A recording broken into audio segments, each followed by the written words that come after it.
Assalamualaikum warahmatullahi wabarakatuh. Saya RR Gusti Sengaja Ulfa dari Prodi Pendidikan Luar Sekolah 2015. Saya di sini akan membawakan materi pelatihan yang berjudul Self Management. Nah, sebelumnya udah pada tahu belum Self Management itu apa sih? Halo.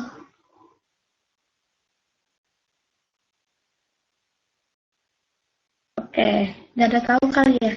Jadi self management itu pengendalian diri. Nah, kita lanjut aja ya. Di sini ada identitas diri moderator, yaitu saya. Nama RR Gusti Sekar Mutah, nama panggilannya Mutia. Tempat tanggal lahirnya di Aceh, 3 Juni 1997. Hobi saya itu membaca dan mengoleksi novel. Terus, moto hidup saya itu I'm a slow worker but I never walk back.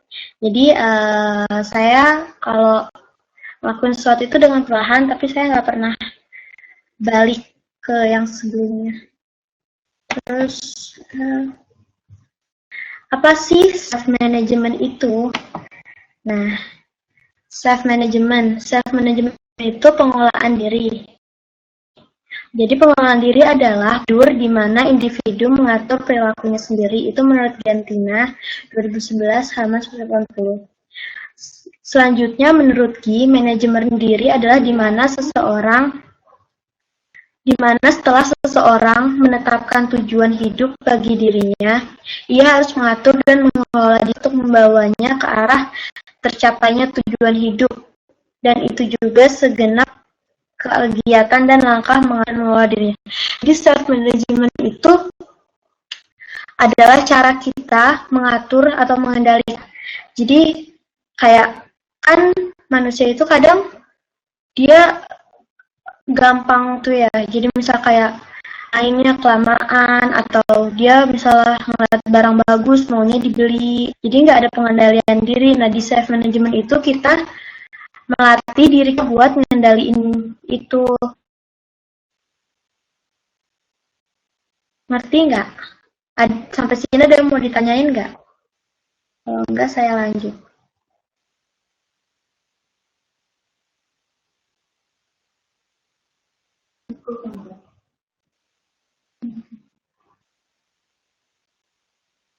Udah saya lanjut ya. Nah, di sini ada tujuan self management. Tujuan dari pengelolaan atau pengendalian diri itu agar individu secara teliti dapat menempatkan diri dalam situasi-situasi yang menghambat tingkah laku yang mereka hendak hilangkan dan belajar untuk mencegah timbulnya perilaku atau masalah yang tidak dikehendaki. Jadi yang tadi saya udah sampaikan, jadi tujuan pengendalian diri atau pengelolaan diri itu tuh biar individu itu tuh dia bisa nempatin dirinya di situasi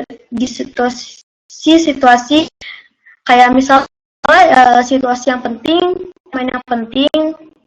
Jadi kayak dia mencegah sesuatu yang bisa menghambat hal yang harusnya dia lakuin duluan itu. Terus dalam arti individu dapat mengelola pikiran, perasaan, dan perbuatan mereka sehingga mendorong terhadap hal-hal yang tidak baik dan peningkatan hal-hal yang baik dan benar. Jadi tujuan self management itu buat kita ngejauhin hal-hal yang kurang baik atau dirasa terlalu perlu kita lakuin buat ningkatin hal-hal yang harusnya kita lakuin. Di sini ada tantangan dalam self management. Yang pertama itu mampu hidup mandiri, dapat menentukan diri sendiri kemana dia akan melangkah. Jadi tantangan dalam self management itu buat sendiri itu kita tuh ngelakuin self management itu tantangannya ya kita harus mampu buat hidup mandiri. Jadi tuh kita bisa nentuin ngambil keputusan kita sendiri. Dan itu keputusan yang kita rasa paling benar, yang nantinya nggak bakalan kita sesalin. Terus di sini Ada merumuskan bagaimana caranya untuk meraih impian yang ingin kita capai, dan bagaimana untuk mengelola diri dengan baik. Jadi tuh kita tuh dari awal udah nentuin kita tuh mau jadi apa, kita tuh apa sih yang ingin kita capai. Misalnya kita kuliah, kita lulus nanti mau jadi apa, itu tuh kita kayak udah punya rumusan lah kayak gimana gambarannya. Jadi biar kita tahu tindakan yang tepat yang harus kita lakukan. Rencana yang udah kita bikin itu tuh itu tercapai. Di sini ada contoh self management. Itu ada manajemen waktu sama manajemen keuangan. Manajemen waktu itu kita kita memanfaatkan waktu yang kita miliki dengan sebaik-baiknya. Jadi kita biar nggak buang-buang waktu. Kan kadang ada orang, termasuk saya sendiri juga gitu. Jadi saya atau kalian kadang suka nunda-nunda hal yang penting. Jadi kita nggak punya manajemen waktu yang baik. Nanti malah kita dibelakangin, nah kita malah kayak milih buat nongkrong sama teman, padahal tugas tuh masih kayak banyak. Nah itu jadi kita tuh kayak harus bisa manajemen waktu kita, dahuluin dulu, prioritasin dulu hal yang penting, baru setelah itu hal yang nggak penting kayak ya main sama teman kan bisa nanti dulu setelah kita selesai ngerjain tugas gitu, selesaiin tugas. Terus ada manfaat manajemen waktu. Yang pertama tuh menghilangkan kebiasaan suka menunda. Nih yang tadi saya bilang itu kan kita ya manusia ya kayak suka nunda-nunda gitu. Jadi kita kadang nggak tahu atau paham tuh akibat dari nunda-nunda tuh apa sih.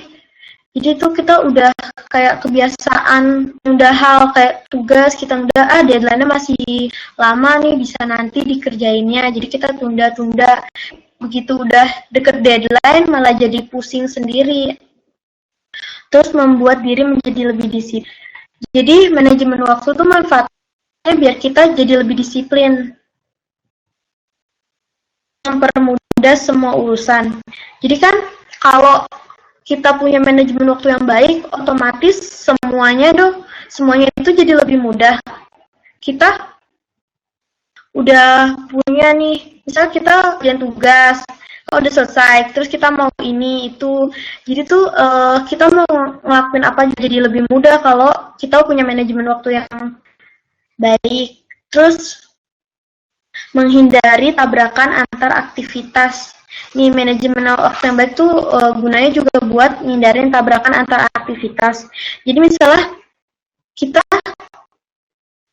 punya tugas deadline tanggal 30 misalnya, tapi kita tuh tanggal 30 itu malah H-1 sebelum tanggal 30 kita ngelakuinnya kayak ngelupain sejenak itu tugas kita tuh gitu.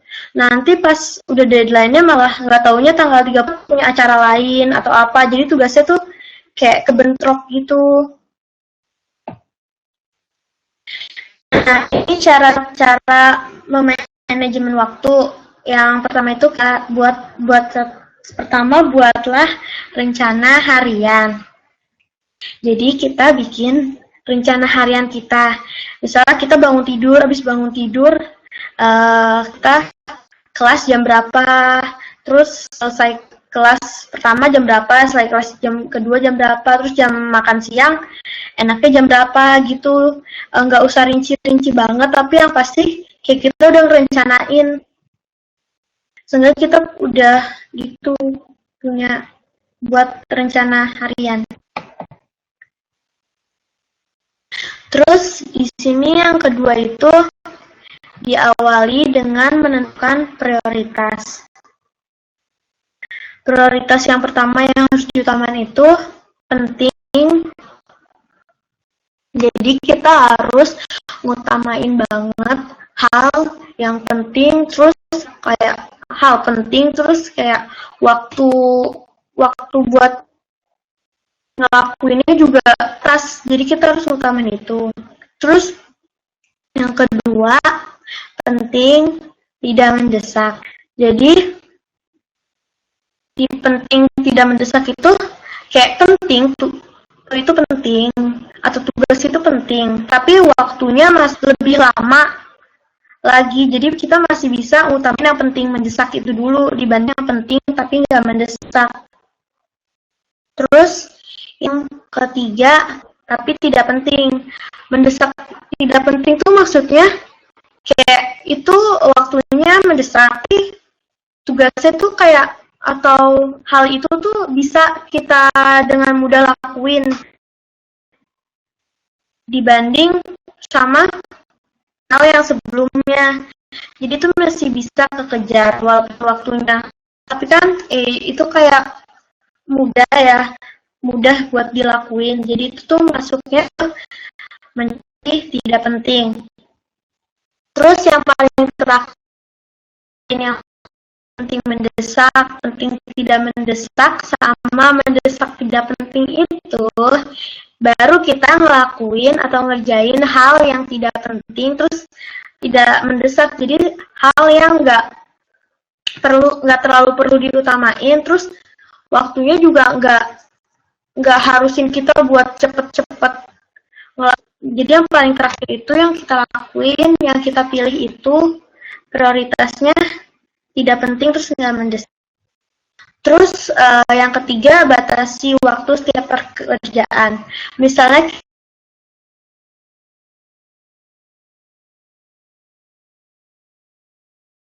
kita ada atau kita udah ngerencanain tugas pertama itu selesainya kapan, terus dilanjutin tugas keduanya kapan, tugas ketiganya kapan, biar itu lebih terorganisir kan, jadinya kita juga enak kayak nggak perlu bingung-bingung ngatur waktunya. Jadi dari awal kita udah batasin waktu setiap tugas, setiap pekerjaan itu. Terus yang keempat, gunakan kalender dan tulislah semua pekerjaan. Kan ada orang yang suka kayak kalendernya dicoret-coret tuh ya. Ya nggak sih, kalian nggak sih kayak kalender itu dicoret, disilang, terus dicoret ini ulang tahun siapa, ini ada tugas apa tuh nggak? Jawab coba deh di note, di kolom chat.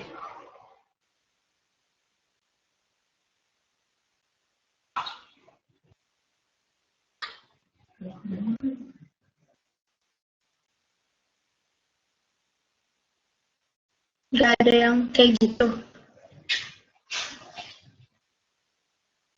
Gak ada yang suka nyoret-nyoret kalender gitu. Kayak ditandain, disilang, terus ditandain tanggal segini ada tugas apa, gak ada yang kayak gitu. Jadi gak ada, ya udah kalau gak ada gak apa-apa. Terus yang kelima itu deadline. Jadi kita harus ngelakuin sesuatu jangan pas deadline tuh. Jadi kita udah nentuin deadline-nya, tapi bukan deadline yang dikasih sama orang itu tenggat waktunya. Jadi kita bikin deadline kita sendiri. Kita nyelesain suatu hal itu kapan, tapi sebelum tenggat waktu yang dikasih. Jadi kita bikin sendiri deadline kita. Terus di yang keenam, belajar berkata tidak. Jadi kayak misalnya kalian lagi ngerjain tugas atau lagi diburu-buru sama tugas yang banyak gitu ya. Tapi teman kalian ada beberapa yang ngajakin kesini lah, ke situ, main ini, main sama itu gitu. Nah kita tuh harus bisa tuh harus belajar biar belajar buat nolak. Jadi nggak kalian diajak ke sini terus kalian mau diajak saja. Nah nanti jadinya kalian sendiri yang repot kalau kalian lakuin itu malah jadi nggak ke terus. Yang ketujuh, tentukan target lebih awal.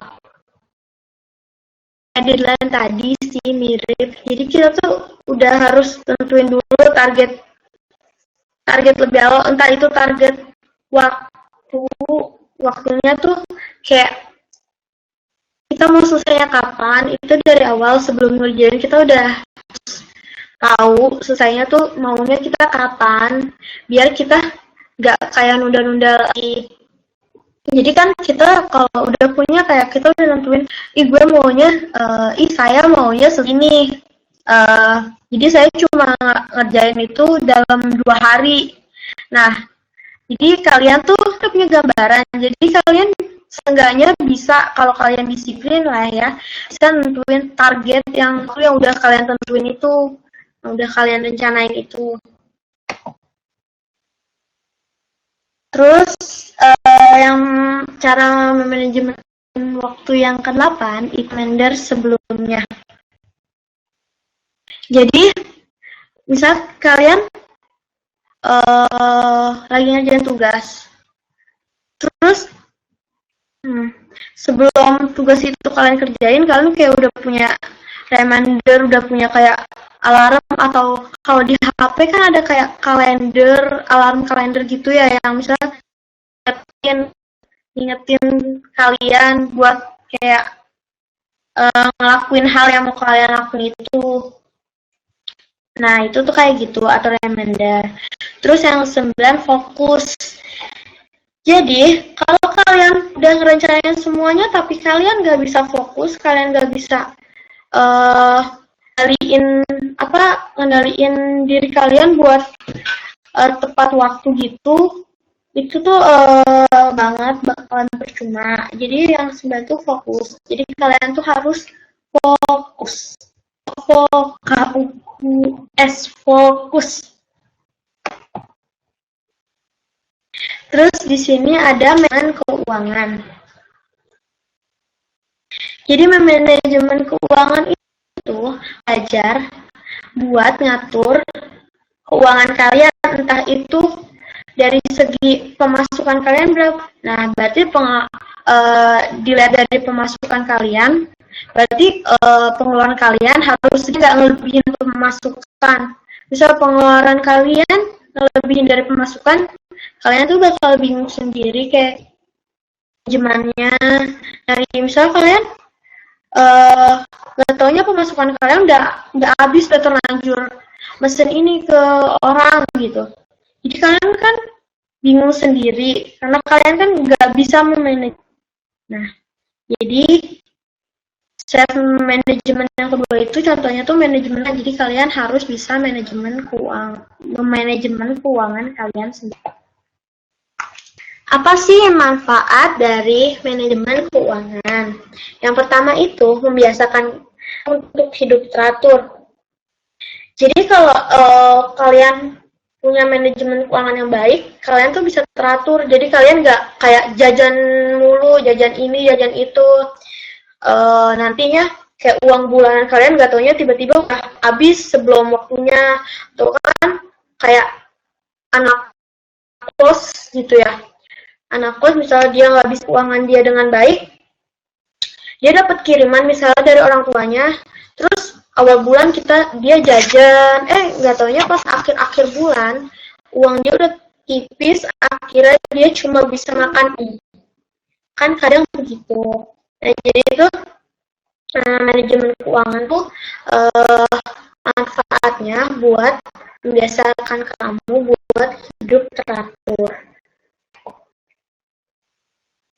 Terus yang kedua, hidup hemat. Jadi, manfaat manajemen keuangan itu biar kalian nggak boros. Jadi nggak semuanya mau kalian beli. Kalian harus punya batasan, kalian kayak udah harus nentuin prioritas yang uang kalian tuh diprioritasin tuh buat penting dulu yang emang kalian benar-benar butuhin. Jadi kalau emang masih ada sisanya, baru kalian bisa, pokoknya utang kalian tuh harus bisa hidup hemat, nggak boros gitu. Jadi kalian bisa manajemen keuangan kalian.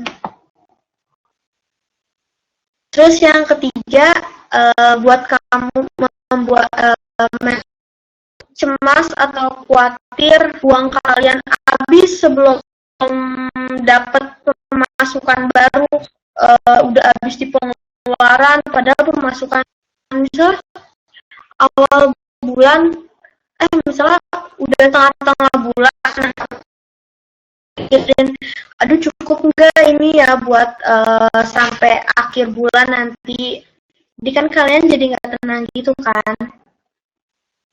Nah, jadi buat salah satu manfaat manajemen keuangan itu bisa membuat kamu jadi tenang, mengeluarkan uang menjadi lebih biasa. Jadi kalian kalau dengan punya manajemen keuangan yang baik itu, kalian kayak gak usah khawatir kayak gue mau beli ini, tapi nanti cukup nggak ya gue buat sampai tanggal segini. Kalau gue beli ini, kan udah punya, kalian udah tahu lah ya apa utamain, atau kalian udah ngatur keuangan kalian dengan baik. Jadi kalian nggak khawatir kalau mau beli sesuatu gitu, selama sesuatu itu uang kalian itu terus khawatir takut gak cukup buat nantinya. Terus yang kelima, jadi kalau kalian udah bisa manajemen keuangan kalian, terus bisa kan kalian bisa ngatur tuh beli ini, terus uang pemasok ada sisanya. Nah, sisanya entah itu kalian mau buat nabung atau kalian mau ngelakuin hal-hal yang di luar yang kalian, salah satunya buat latih kamu buat nabung.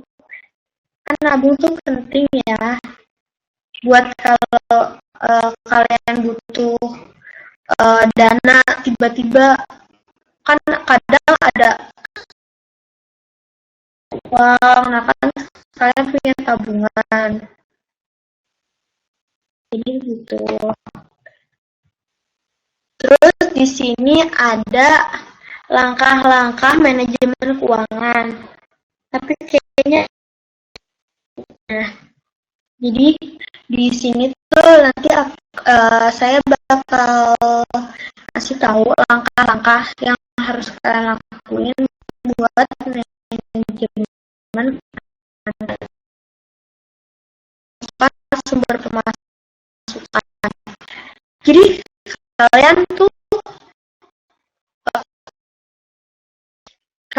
bisa kayak punya uang itu dapat dari mana? Bisa dari orang tua, uang jajan dari orang tua. Terus atau kalau misalnya kalian udah kerja itu dari gaji, atau misalnya ada yang siswa, kalian tuh tahu kan pastinya pemasukan kalian itu dari mana aja.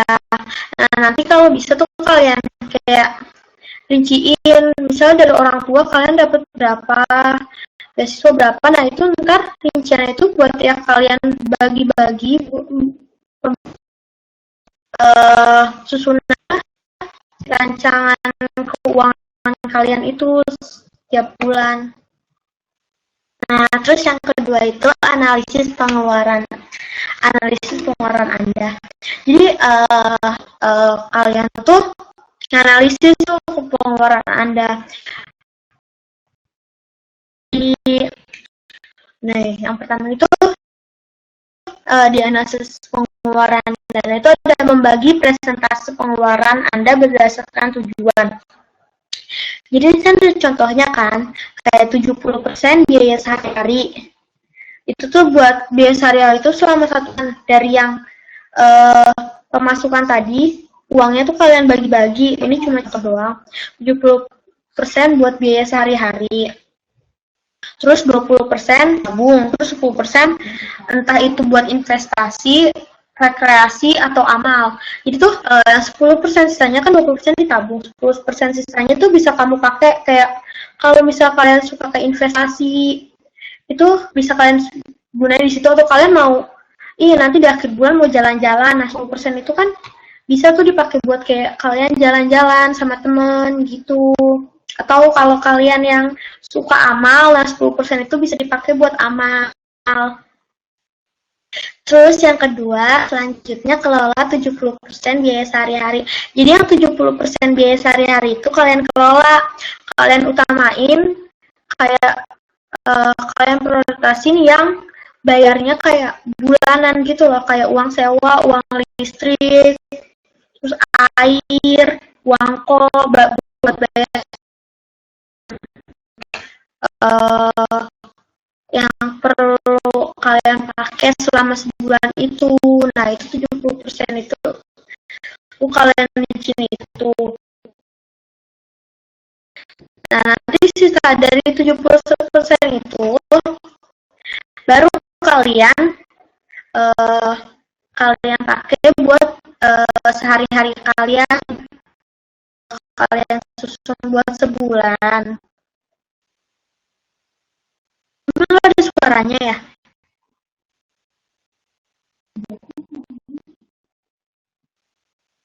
Rata nggak ada suaranya? Atau selanjutnya 70% pertama tuh kita buat dan pokoknya kita keluarin dulu buat yang kebutuhan per bulan kalian, sebulan kalian. Baru sisa dari kebutuhan sebulan itu kan ada sisanya. Nah, itu baru buat kebutuhan kalian sehari-hari kayak transportasi, makan. Nah, itu buat itu tapi enggak. Saya belibet yang ngomongnya ya. Maafin ya. Terus, yang ketiga atau yang terakhir, rencanakanlah dan manage keuangan pribadi kamu. Jadi, kamu izin atau kamu harus bisa merencanakan dan manage keuangan kamu. Kayak yang tadi kan sebelumnya udah kalian bagi-bagi tuh ya, 70%, 30%, 10%, atau 70% misalnya. Terus itu tuh kalian dengan baik biar benar-benar sesuai sama yang udah kalian rencanain, itu kalian manage dengan baik. Nah, iya begitu. Ada pertanyaan boleh buka sesi tanya jawab.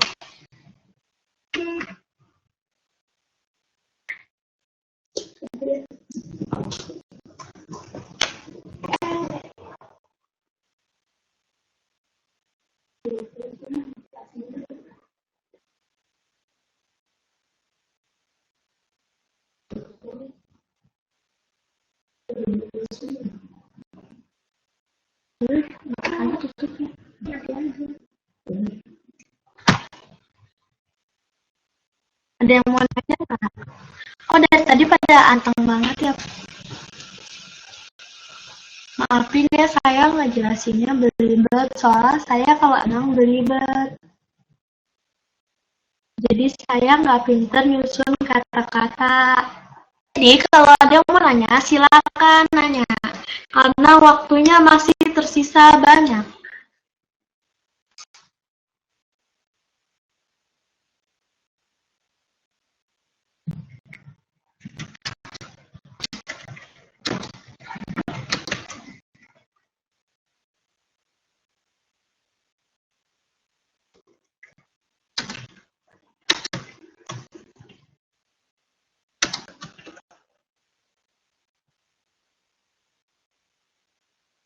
Itu sesuai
Gue masih upload dulu. Bentar.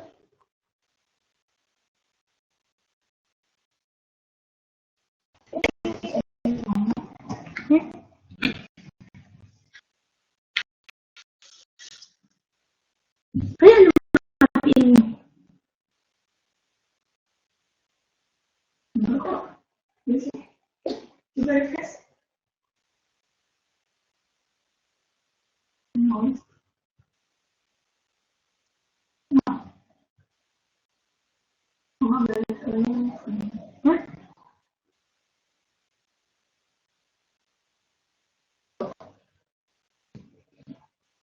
Kok ini?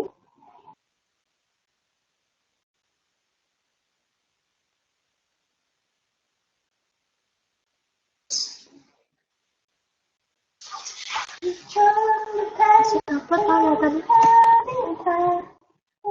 Tapi Olis kok udah masuk di punya gue kan? Belum bisa kan? Masih belum tuh.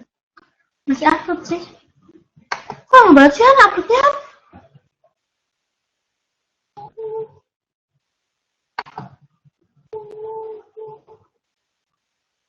Keluar dulu apa ya? Nanti bisa.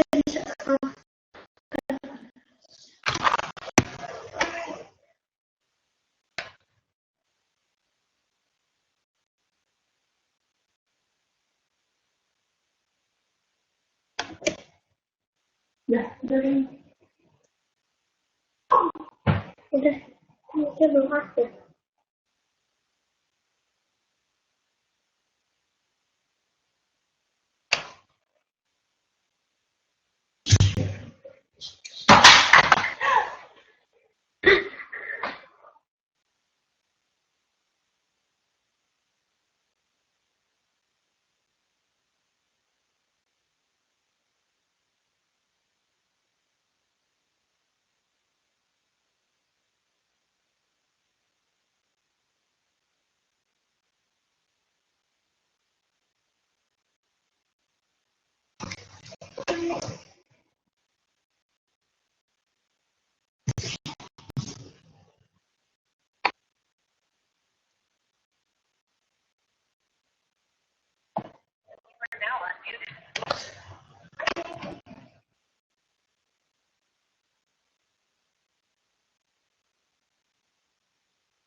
Ya, maafin ya tadi tuh servernya lagi down. Jadi tiba-tiba semuanya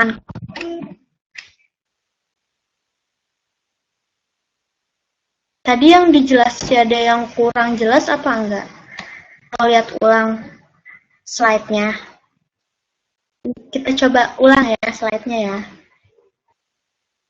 Tadi servernya sih down ya, maafin ya.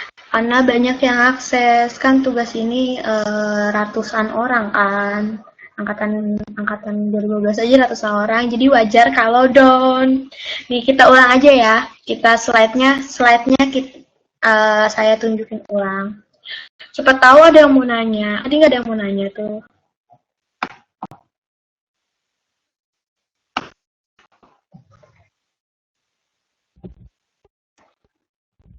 Ini ada pengertian self management. Terus di sini juga ada tujuan. Yang baru masuk bisa sambil baca ya.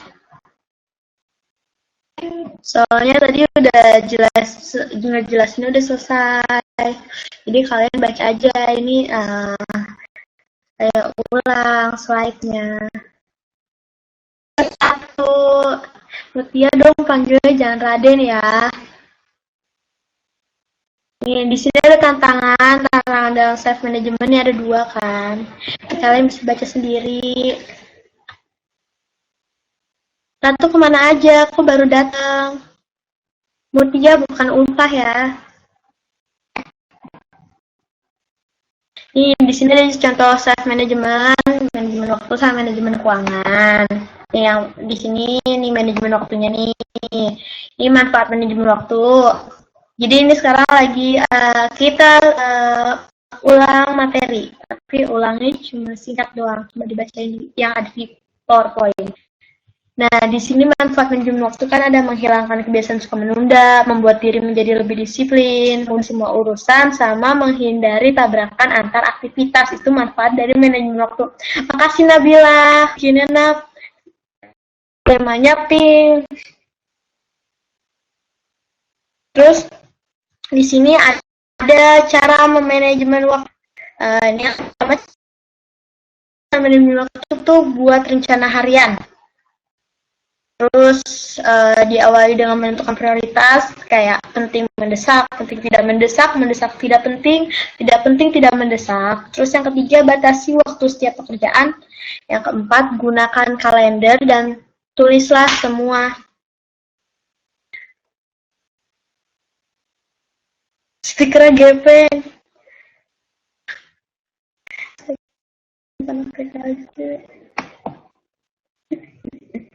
Iya, Ratna semangat banget kok. PowerPoint-nya pink. Terus di sini tadi yang kelima tuh ada deadline, terus ada ini caranya ya, cara memanajemen waktu. Terus yang kelima ada deadline, yang keenam ada belajar, yang ketujuh tentukan target lebih awal. Iya, Ratu temennya bukan Roro, Mutia. Iya, Ratu temennya Mutia. Ratu enak banget sambil makan ya. Mutia aja lapar. Terus di sini yang ke-8 ada atur reminder sebelumnya. Terus yang ke-9 ada fokus. Nah, terus yang sekarang tentang manajemen keuangan nih. Tadi ada dua contoh self management ya, manajemen pengendalian diri itu ada dua contoh yang termasuk dalam self management, itu manajemen keuangan sama manajemen waktu. Nah, ini yang manajemen keuangan. Yang pertama, manfaatnya manajemen itu membiasakan kamu untuk hidup teratur. Terus yang kedua, membiasakan kamu untuk hidup hemat, buat kamu selalu tenang. Terus yang keempat, mengeluarkan uang menjadi lebih leluasa. Terus ya nggak keganti slide-nya. Ya, slide-nya nggak keganti, masa di kalian keganti nggak? Kok di saya nggak keganti ya?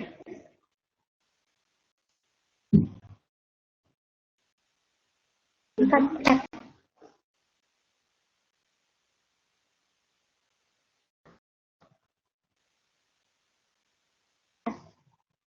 Keganti. Ya nggak keganti, masa di saya PPT-nya.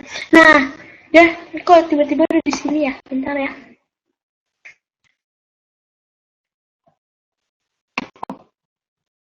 Kemana? Terus yang kelima itu manfaatnya melatih kamu buat menabung. Tuh yang nggak suka nabung, dengan manajemen keuangan kalian jadi bisa nabung ya. Terus ini langkah manajemen keuangan, tapi kata keuangannya kayaknya kepotong. Sini langkah manajemen keuangan itu pertama tuh kalian harus tahu dan temukan sumber pemasukan, itu bisa orang tua, gaji, beasiswa atau lain-lainnya. Terus yang kedua, analisis pengeluaran dana nih. Ini cara kalian nganalisis dana ya, contohnya nih 70% biaya sehari-hari, 20% ditabung atau rekreasi atau amal, seperti yang tadi udah saya jelasin. Terus 70% itu kalian bagi lagi dengan biaya bulanan sama uang buat sehari-hari kalian. Terus yang ketiga, rencanakanlah dan manage keuangan pribadi Anda. Terus ada yang mau ditanyain nggak? Nggak. Tadi udah diulang tuh. Kalau mau ditanyain, silahkan. Ada yang mau ditanyain apa nggak? Apa? Jangan susah.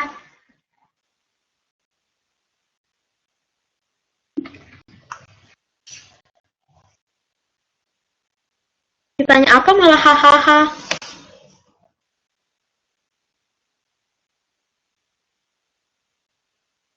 Satu Zulfa yang cantik, mau nanya atau enggak? Self management menurut Mutia. Nah, self management menurut Mutia itu, jadi kita kayak ngendalin diri kita. Kan kita kadang gampang kehasut atau gampang kayak berubah pikiran. Misal kita mau beli ini, kan yang udah kita rasa butuh ini nih, mau beli nggak tanya pas kalian datang ke toko, kalian lihat barang lain, malah kalian beli yang lain. Nah itu kan jadi kita kayak nggak bisa ngendalin diri kita sendiri. Jadi self management itu kita uh, kita ngendaliin diri kita. Jadi kita bukan kayak ego, tapi kayak mentingin apa yang mau kita lihat bagus, tapi kan belum tentu itu tentu kita nantinya nggak nyesel beli itu. Jadi kita nentuin dulu yang penting, itu self management gitu. Jadi kita ngendaliin diri kita sendiri, kita belajar ngendaliin diri kita. Ratu ngerti nggak? Oh kayak contohnya. Oh iya, latah ya kayak nasi bebek. Kok jadi nasi bebek ya Ratu ya? Iya, Ratu itu keluar out of content. Ya Ratu ya, out of context. Udah pada ngerti kan? Kalau udah mau ditutup.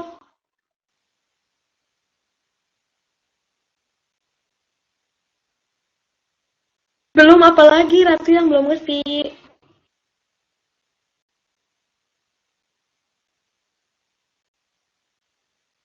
Ratu.